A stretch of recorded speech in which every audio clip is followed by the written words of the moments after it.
The buffalo, Tatanka Oyate, Pete Oyate, gave themselves to us in our creation story. There was a great race around the Black Hills between the two-legged and the four-legged, and the buffalo would have won it, but because a magpie, who represented the two-leggeds, was on its back, and at the very end flew to win that race, that buffalo then said, "We give ourselves to you." We were told to use the whole relative, never let it go to waste.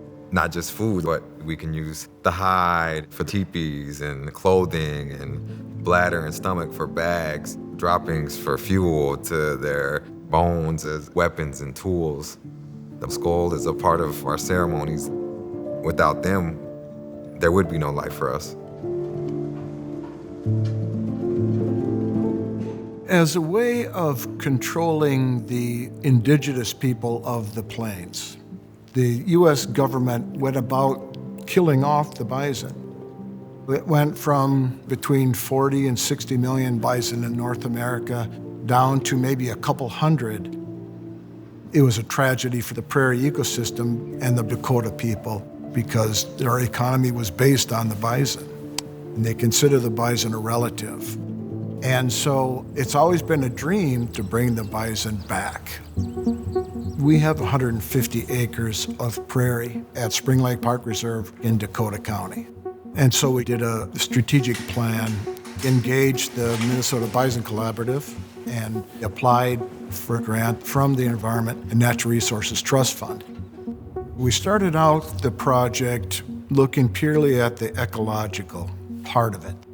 But along the way, we received questions about how were we engaging local tribal communities. So we reached out to the Dakota people in this part of Minnesota, and they invited us down to their bison project, and they came up here.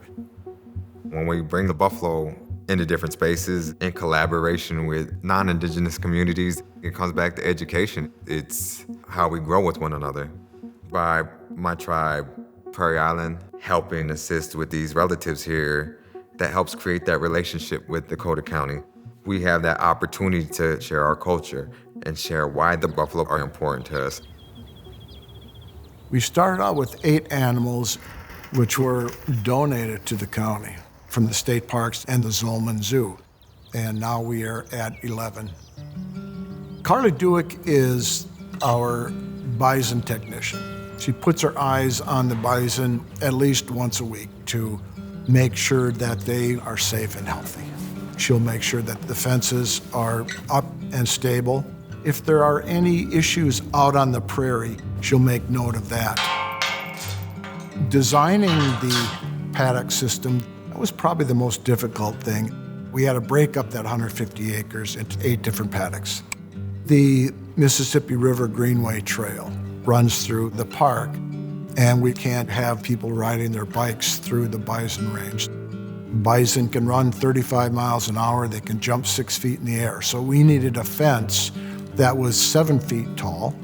We put in 18 gates and a handling facility that the bison go through each fall so that a vet can make sure they're healthy.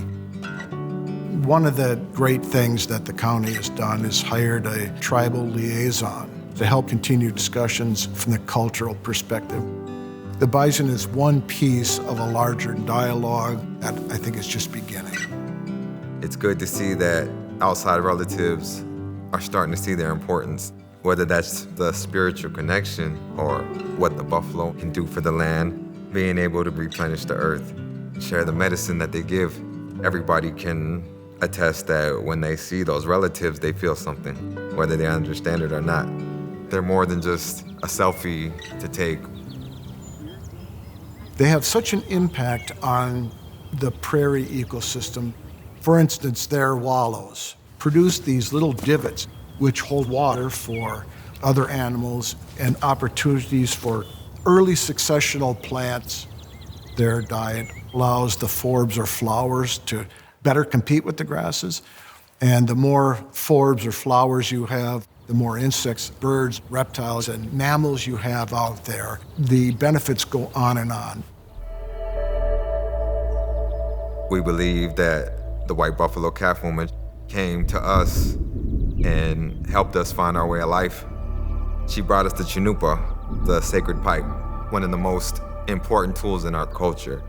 She also gave us the sweat lodge ceremony, Sundance ceremony, all of our 7 ceremonies that we use in our daily life. If we can teach that respect, that honor, that nobility for these relatives, then it's a win. I would like to thank the people of Minnesota for the Environment and Natural Resources Trust Fund. I would encourage people to come out to Spring Lake Park and learn about the prairie, learn about bison, learn about the Dakota people and who we all are and where we came from.